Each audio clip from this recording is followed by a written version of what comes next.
से ख़त्म हो गया है इलेक्शंस के लिए।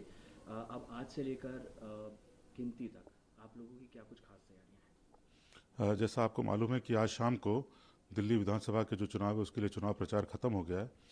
और अब से लेकर के पहले तो जो इलेक्शन डे जो परसों है, तब तक हमें ये इंश्योर करना है कि कोई भी किसी प्रकार की इलेक्टोरल मैल प्रैक्टिसेस ना हो। जैसे कि कोई रात को शराब इत्यादि का वितरण ना हो, कोई कैश ना बांटे लोगों में और मतदाता को इन्फ्लुएंस करने की कोशिश करे। तो इसके लिए हम जो है प्रॉपर इंतज़ाम रखेंगे। वल्नरेबल एरियाज़ हैं वहाँ पे हमारी बहुत ही स्ट्रॉन्ग पुलिस प्रेजेंस रहेगी। और मैं चेतावनी देना चाहता हूँ ऐसे लोगों को जो ये प्लान कर रहे हैं कि वो इस तरह का कोई काम करेंगे, तो उनको बख्शा नहीं जाएगा।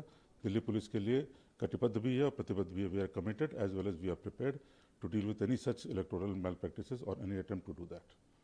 क्रॉस बॉर्डर भी कई सारी इलीगल एक्टिविटीज़ होती हैं इलेक्शन के दौरान, बाहर से लोग बुलाए जाते हैं, इस पर आपका क्या कहना बिल्कुल, इस जो इंटरवीनिंग पीरियड है खास करके इलेक्शन तक का, इलेक्टोरल मतलब जो पोलिंग डे तक का, तब हम ये इंश्योर करेंगे बॉर्डर्स पे इंक्रीज्ड चेकिंग लगा करके कि कोई भी क्रॉस बॉर्डर या तो लिकर का या कैश का या फिर कोई स्ट्रॉन्ग मैन अगर कोई हेंचमैन लाना चाहता है दिल्ली में, गुंडों को लाना चाहता है ताकि वो इलेक्टोरेट को जो है वो इन्फ्लुएंस करने की कोशिश करे, तो उनको भी हम इंश्योर करेंगे कि वो भी दिल्ली में ना घुसने पाए। है? सोशल लोगों को भ्रामक बातें और गलत तरीके की वीडियोस डाली जाती हैं, उस तरह से किया जाता है, इस पर आपका क्या कहना आपको मालूम है कि ये एआई और डीप फेक का ज़माना है, तो इसमें तरह तरह की जो है वो भ्रामक जो है सोशल मीडिया पोस्ट लोग तैयार करके डालने की कोशिश करेंगे। हम सोशल मीडिया को बहुत ही बारीकी से मॉनिटर करते रहते हैं, और जो भी इस तरह के जो है भ्रामक चीज़ें फैलाने की कोशिश करेगा या इलेक्टोरेट को गुमराह करने की कोशिश करेगा, उसके खिलाफ सख्त कानूनी कार्रवाई की जाएगी। है? सर, पूरे कैंपेनिंग के दौरान जब से एमसीसी लगा हुआ है, बड़ी संख्या में सर केसेस भी रजिस्टर्ड किए हैं, सर इसका क्या जानकारी अ, इस समय जो एमसीसी जब तक लगी हुई थी और जब तक कैंपेनिंग पीरियड चल रहा था, तब तक भी हमारे पुलिस की जो कार्रवाई थी वो बहुत ही कारगर साबित हुई है।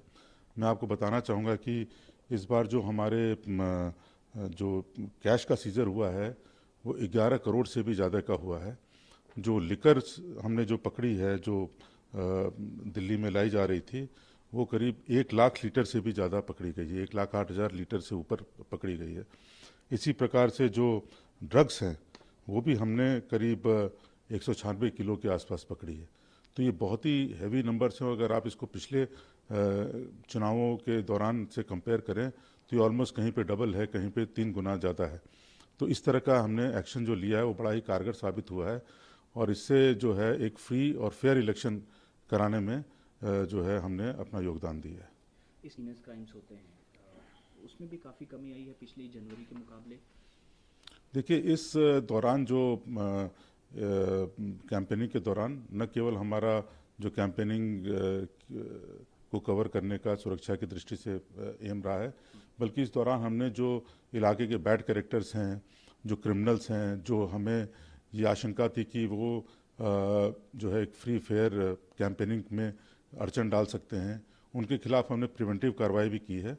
और उसमें बीएनएसएस और डीपी एक्ट के अंतर्गत हमने बहुत ही भारी मात्रा में ऑलमोस्ट 1.5 लाख से ऊपर का भी हमने जो है वो एक्शन लिया है। और कुछ नहीं तो हमने कम से कम 40-50 हज़ार लोगों को इसमें बाउंड डाउन भी किया है।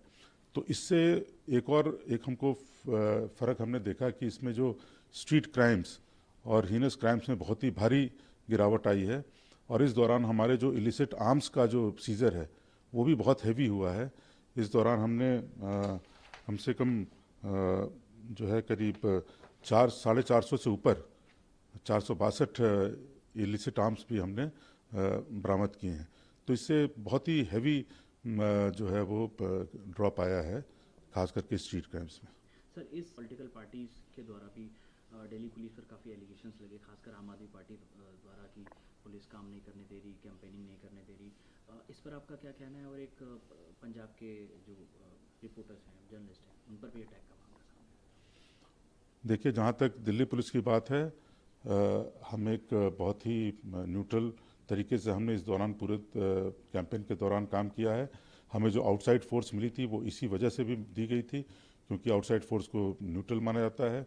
हमारे अपने जो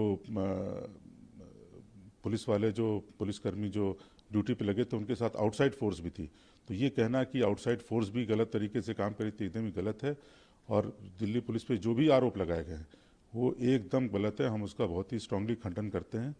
जहाँ तक आपने एक बात पूछी जो है कि पंजाब से आए हुए कुछ जर्नलिस्ट के साथ जो है वो बदसलूकी हुई थी, उसके बारे में बताना चाहूँगा कि 1 और 2 की इंटरवीनिंग राइट जो रात थी, उसमें हमको ये खबर मिली थी कि कुछ लोग जो है वो बीआर कैंप में आकर के वहाँ पे लोकल्स के साथ बहस कर रहे हैं, झगड़ा कर रहे हैं। तो वहाँ पे जब हमारी टीम ने जाकर के देखा तो वहाँ पे पंजाब से आए हुए कुछ लोग थे, जो कि इतनी रात को कोई उनका वहाँ पे उपस्थित होने का कोई रीज़न नहीं था। उन्होंने कुछ अपने मीडिया कर्मी होने के कुछ उन्होंने आई कार्ड वगैरह दिखाए थे। तो उनको वेरिफिकेशन के लिए जब थाने लाया गया तो एकदम से ही एक पर्टिकुलर पार्टी के नेता, वॉलंटियर्स और कई विधायक भी दूसरे स्टेट्स के आकर के उन्होंने थाने के बाहर जो है वो जो है अपना रोष प्रकट करना चालू किया। इससे जो सस्पिशन था कि ये पत्रकार नहीं हो सकते हैं, वो और स्ट्रांग होता था। तो इस वजह से उनको सुबह तक जो है हमने डिटेन किया था कि उनकी वेरिफिकेशन की जाए। वेरिफिकेशन करने के बाद हालांकि वो छोटे ही मीडिया हाउसेस थे, लेकिन उसके बाद से उनको हमने फ्री कर दिया था। तो ये बात कोई बदसलूकी हुई थी वो एकदम गलत है। रात को आधी रात के समय बीआर कैंप में कोई कैंपेनिंग नहीं हो रही थी। उस समय पत्रकारों का वहाँ पे कोई कवरेज नहीं हो रहा था, कोई ऐसा इवेंट नहीं हो रहा था जिसको कवर करें। इससे सस्पिशन हुआ था, जिसकी वजह से उनको थाने ला करके उनका वेरिफिकेशन किया गया था।